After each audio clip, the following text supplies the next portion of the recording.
Hello my dear friends. आज मैं आप सभी के साथ में साबूदाने की खिचड़ी बनाने की रेसिपी शेयर करने वाली हूँ। अक्सर हम साबूदाने की खिचड़ी बनाते हैं तो साबूदाने एक दूसरे से चिपक जाते हैं, लेकिन मैं आज आपको कुछ टिप्स एंड ट्रिक्स बताने वाली हूँ जिससे कि आपके साबूदाने बिल्कुल अलग अलग मोती जैसे रहें। आप देख सकते हैं हमारी साबूदाने की खिचड़ी कितनी अच्छी बनी है। तो ये कैसे बनानी है इतनी अच्छी साबूदाने की खिचड़ी, वो आप इस वीडियो में देखेंगे। तो चलिए रेसिपी स्टार्ट करते हैं। साबूदाने की खिचड़ी बनाने के लिए यहाँ पर मैंने 1 कटोरी साबूदाने लिए हुए हैं जो कि वज़न से 100 ग्राम है। साबूदाने 2 तरीके के आते हैं, एक थोड़े छोटे होते हैं और एक थोड़े बड़े होते हैं। मैंने यहाँ पर बड़े साइज़ के साबूदाने लिए हुए हैं क्योंकि साबूदाने की खिचड़ी बड़े साबूदाने की ज़्यादा अच्छी बनती है। आप चाहे तो छोटा वाला भी ले सकते हैं। अब सबसे इम्पॉर्टेंट स्टेप है इसे सोक करना। तो एक बड़ा बोल ले लीजिए, इसमें हम ये साबूदाने डाल देंगे और अब हमें इसे अच्छी तरीके से पानी से धुल लेना है। साबूदाने के ऊपर सफ़ेद पाउडर जैसा लगा रहता है, वो बेसिकली स्टार्च होता है, तो उसे हमें अच्छी तरीके से धुल कर निकालना है ताकि साबूदाने में जितना एक्सेस स्टार्च है वो निकल जाए, क्योंकि इसी स्टार्च की वजह से हमारी जो साबूदाने की खिचड़ी बनती है ना, वो चिपकने लगती है। हम ये स्टार्च निकाल देंगे तो वो चिपकेगी नहीं। और भी बहुत सारी टिप्स हैं जो कि मैं आपको आगे बताऊंगी, तो वीडियो पूरा देखिएगा। तो साबूदाने को अच्छी तरीके से धुल दीजिए। आप देखेंगे कि पानी जो है वो पूरा सफ़ेद हो चुका है, तो ये पानी आप निकाल लीजिए और बिल्कुल इसी तरीके से आपको साबूदाने को करीबन 2 से 3 बार धुल लेना है।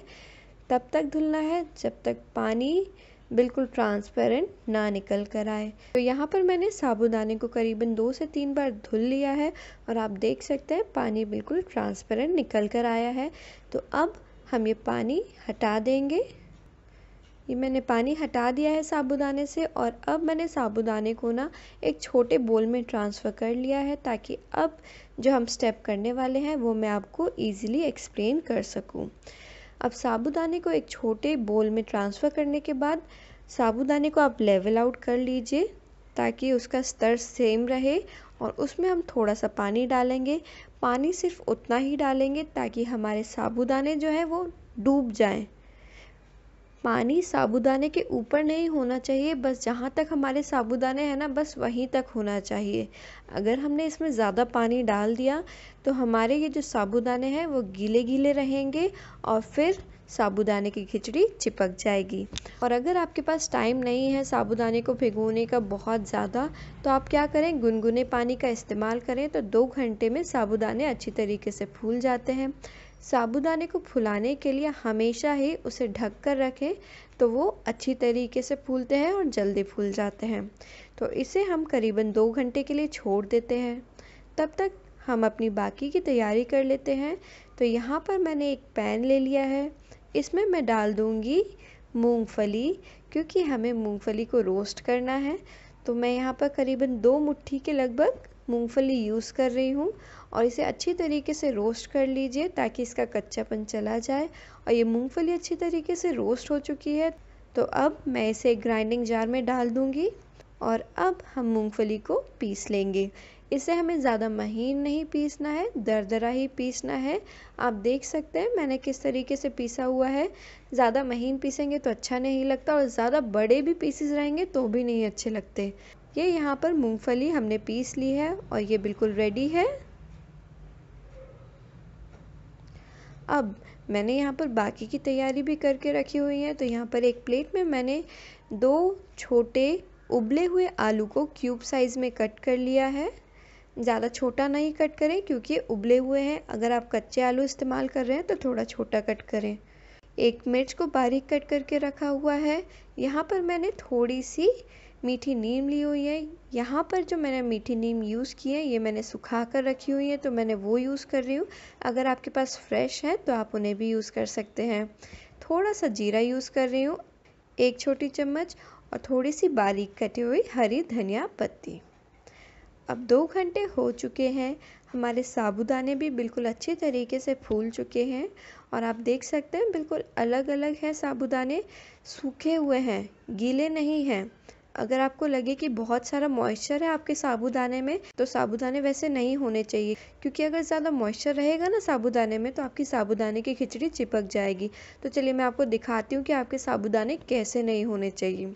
अगर आपने साबूदाने को सोख करके रखा हुआ है और आप देखिए जिस तरीके से मैं आपको दिखा रही हूँ, इसमें नीचे कितना सारा पानी है और हमारे जो साबूदाने हैं वो बहुत ज़्यादा मॉइस्ट हैं, बहुत गीले गीले हैं, ड्राई नहीं हैं। इस केस में क्या होता है, इन साबूदाने से जब आप खिचड़ी बनाएंगे ना तो वो गीली गीली बनती है, उतनी अच्छी नहीं बनती है। तो इस केस में आप इन्हें थोड़ा सा छान लें, जो एक्सेस पानी है उसे हटा लें और फिर उसे खुला छोड़ दें करीबन आधा घंटे के लिए, तो जो एक्सेस पानी होगा वो चला जाएगा। तो यहाँ पर तो हमारे पास जो हमने रेडी करके रखे हुए हैं, जो हमने अच्छी तरीके से सोक किए थे अपने मेथड से, वो रेडी हैं। तो चलिए अब क्या करना है, अब एक और स्टेप, बहुत ही इम्पॉर्टेंट स्टेप है। हमने मूंगफली पीसी थी, तो वही मूंगफली को हमें साबूदाने में डालना है और इसे अच्छी तरीके से मिक्स कर देना है। अब बात ये आती है हम ऐसा स्टेप क्यों कर रहे हैं। साबूदाने में अगर स्टिल कोई मॉइस्चर रहता है ना, तो ये जो मूंगफली का पाउडर हमने इसमें डाला है, मूंगफली का पाउडर एक्सेस मॉइस्चर एब्जॉर्ब कर लेगा और आपकी जो खिचड़ी बनेगी वो अच्छी खिली खिली और अलग अलग दाने वाली बनेगी। तो ये मैंने मूंगफली के पाउडर और साबूदाने का मिक्सचर रेडी कर लिया है। तो चलिए अब हम नेक्स्ट स्टेप में चलते हैं। उसके लिए यहाँ पर मैंने एक पैन लिया हुआ है, इसमें मैं डाल दूँगी घी, क्योंकि मैं ये व्रत के लिए बना रही हूँ इसलिए मैं यहाँ पर घी डाल रही हूँ। तो 2 चम्मच घी मैंने इसमें डाल दिया है। आप चाहें तो ऑयल का भी इस्तेमाल कर सकते हैं। जब घी हल्का सा गर्म हो जाए तो इसमें हम डाल देंगे जीरा, मीठी नीम और हरी मिर्च, और इन्हें हल्का सा हमें भून लेना है। गैस की फ्लेम को आप लो ही रखें और इस स्टेज में हम डाल देंगे 1 मुट्ठी मूंगफली। और ऐसा हम इसलिए कर रहे हैं, ये जो साबुत मूंगफली हम इसमें डालेंगे ना, वो खिचड़ी में देखने में बहुत अच्छी लगती है। तो इस स्टेज में आप मूंगफली ज़रूर थोड़ी रोस्ट कर लीजिए, और रोस्ट करना इसलिए ज़रूरी है ताकि मूंगफली का कच्चापन चला जाए और वो और क्रंची लगे खिचड़ी में। तो मूंगफली अच्छी तरीके से रोस्ट हो चुकी है। तो अब हम इसमें डाल देते हैं उबले हुए आलू, जो कि हमने कट करके रखे हुए हैं।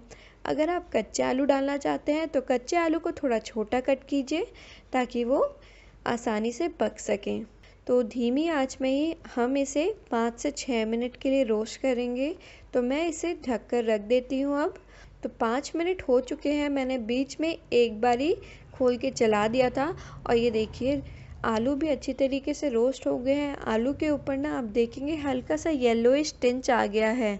तो इस स्टेज में आपको एक चीज़ का ज़रूर ध्यान रखना है, आलू और घी का ये जो मिक्सचर हमने रेडी किया है अभी तक, उसे आप पैन में पूरा फैला दें, एक साइड ना रखें, क्योंकि एक साइड आपने रखा और फिर आपने इसमें साबूदाने डाले ना तो वो पैन से चिपक जाएंगे। अगर आप पूरा आलू और घी का मिक्सचर पूरे पैन में फैला देंगे ना, तो साबूदाने डायरेक्ट पैन के कांटेक्ट में नहीं आएंगे और वो चिपकेंगे नहीं। और अब हम इसमें साबूदाने डाल देते हैं, साथ में इसमें डाल दूँगी मैं नमक, क्योंकि मैं ये व्रत के लिए बना रही हूँ तो मैं यहाँ पर सेंधा नमक का इस्तेमाल कर रही हूँ। आप चाहें तो नॉर्मल नमक भी यूज़ कर सकते हैं। तो मैं यहाँ पर 1 छोटी चम्मच नमक डाल रही हूँ और अब हम इसे अच्छी तरीके से मिक्स कर देंगे। तो ये देखिए करीबन 2 मिनट हो गए हैं मुझे चलाते हुए, और ये जो हमारे साबूदाने हैं ना इसमें, ये हल्के हल्के ट्रांसलूसेंट होना स्टार्ट हो गए हैं। इस स्टेज में हम इसे ढक देंगे और इसे ढक कर हम 2 मिनट के लिए पकाएंगे। ध्यान रखें हमारी जो फ्लेम है वह फुल टाइम मीडियम रहनी चाहिए। अगर हाई रहेगी तो साबूदाने पैन में चिपकने लगेंगे, और फिर वो अगर पैन में चिपके ना तो ये हमारे साबूदाने के फ्लेक्स बनने लगेंगे। तो ये आपको ज़रूर ध्यान रखना है कि फ्लेम आपको मीडियम रखनी है। ढकने के बाद 2 मिनट इसे पकाइए और फिर इसे खोलकर चला दीजिए। बेसिकली इसे हमें 5 से 6 मिनट तक ढककर पकाना है, लेकिन कंटिन्यूसली हम इसे ढककर नहीं पका सकते, क्योंकि ढकने पर मॉइस्चर छूटेगा साबूदाने से, मॉइस्चर के कारण स्टार्च रिलीज़ होगा, और स्टार्च रिलीज़ हुआ और अगर आपने साबूदाने को चलाया नहीं तो वो साबूदाने एक दूसरे से चिपक जाएंगे। तो इसीलिए इसे चलाते हुए हमें पकाना है। तो ढककर थोड़ा पकाइए, फिर चलाइए, फिर ढककर पकाइए। इस तरीके से आपको इसे 5 से 6 मिनट के लिए पका लेना है। तो करीबन 6 मिनट तक मैंने ऐसा ही किया था और अब मैं आपको फाइनली दिखाती हूँ। ये हमारे साबूदाने बिल्कुल बन के रेडी हैं। ये देख सकते हैं आप, ये सारे साबूदाने ट्रांसलूसेंट हो गए हैं। आप देख रहे होंगे ये हमारे साबूदाने अभी उतने खिले खिले नहीं बने हैं, एक एक दाना अभी अलग नहीं है। इस स्टेज में आपको क्या करना है, गैस की फ्लेम को बंद कीजिए और इसे ढक दीजिए और अब हम इसे छोड़ देंगे 10 मिनट के लिए। ऐसा हम इसलिए करते हैं क्योंकि कढ़ाई गर्म होती है और वो ढका हुआ होता है, तो गर्माहट से जो बचा हुआ कच्चापन होता है साबूदाने का वो भी पक जाता है और बिल्कुल अलग अलग हमारे साबूदाने बनकर निकलेंगे। 10 मिनट हो चुके हैं और ये हमारे साबूदाने बिल्कुल रेडी हैं। मैं आपको दिखा रही हूँ, एक एक दाना हमारी खिचड़ी का बिल्कुल अलग अलग है। तो अब इसमें हम फाइनली गार्निशिंग कर देते हैं। इसमें मैं डालूंगी ऊपर से बारीक कटी हुई हरी धनिया पत्ती, साथ में मैं डालूंगी आधे नींबू का रस, क्योंकि हल्का सा खटास ना बहुत ही अच्छा टेस्ट देता है। और अब इसे मिक्स कर दीजिए अच्छी तरीके से और ये लीजिए, ये आपकी फलाहारी साबूदाने की खिचड़ी बिल्कुल बनके रेडी है। तो चलिए अब मैं ये खिचड़ी ना आपको सर्व करके दिखाती हूँ और ये देखिए कितनी सुंदर दिख रही है ना हमारी खिचड़ी। ऑलरेडी मन कर रहा है ना खाने का। तो बस इसी तरीके से अपने घरों में बनाइए, बिल्कुल एज इट इज़ बन के निकलेगी। और इस खिचड़ी में ना एक एक साबूदाना बिल्कुल अलग अलग है, एक दूसरे से बिल्कुल भी नहीं चिपके हुए हैं। बिल्कुल इसी तरीके से बनाना चाहते थे ना आप, तो आए हैं ना बिल्कुल सही जगह पे। दी है ना मैंने आपको सही टिप्स एंड ट्रिक्स, नीचे कमेंट सेक्शन में लिख के ज़रूर बताइएगा। तो फ्रेंड्स, ये तो हमारी साबूदाने की खिचड़ी बिल्कुल रेडी है।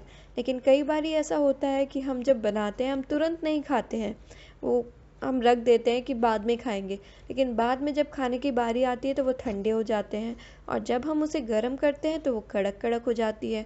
तो उसे हम गर्म कैसे करें? तो ये देखिए, करीबन 5 घंटे बाद मैं आपको दिखा रही हूँ ये हमारी खिचड़ी कितनी बढ़िया दिख रही है। अभी भी बिल्कुल ठंडी हो चुकी है, लेकिन तब भी एक एक दाना खिचड़ी का बिल्कुल अलग अलग है। अब हमें क्या करना है, इसमें आप ना पानी का थोड़ा सा छींटा दे दीजिए। थोड़ा थोड़ा आपको पानी डालना है और पानी डालने के बाद इसे अच्छी तरीके से मिक्स कर दीजिए। और अब हम इसे मीडियम फ्लेम पे, फ्लेम ज़रूर ध्यान रखिएगा, हाई फ्लेम पे नहीं रखना है, मीडियम फ्लेम पे इसे हम ढक कर छोड़ देंगे 2 मिनट के लिए। और 2 मिनट बाद हमारी खिचड़ी वापस से गर्म हो जाएगी और सर्व करने के लिए रेडी है। क्योंकि इस मेथड से इस खिचड़ी के दाने बिल्कुल भी कड़क नहीं होंगे। तो फ्रेंड्स, आपको ये टिप्स से भरा हुआ वीडियो कैसा लगा है मुझे कमेंट सेक्शन में लिख के ज़रूर बताइएगा। और ये कुछ बातें ध्यान में रखकर अपने घरों में साबूदाने की खिचड़ी इस बारी बनाइएगा और फिर मुझे बताइएगा कि ये टिप्स काम की हैं कि नहीं हैं। अगर आपको ये वीडियो अच्छा लगा हो तो प्लीज़ जल्दी से लाइक का बटन दबा दीजिए, चैनल को सब्सक्राइब ज़रूर कीजिएगा। और अगर आपको रेसिपी अच्छी लगी है, टिप्स एंड ट्रिक्स अच्छी लगी हैं, तो फ्रेंड्स एंड फैमिली के साथ शेयर ज़रूर कीजिएगा। Thank you.